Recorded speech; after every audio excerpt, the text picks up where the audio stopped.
Good morning, Boogee. Are you ready to go outside?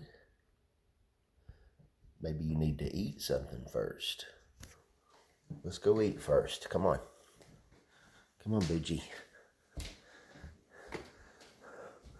So what I normally do, this is usually where he eats and drinks.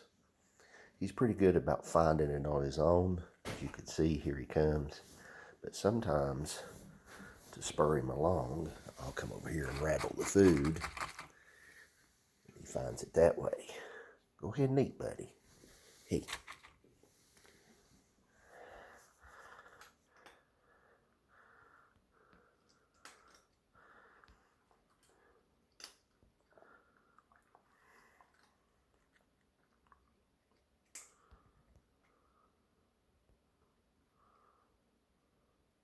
Hello.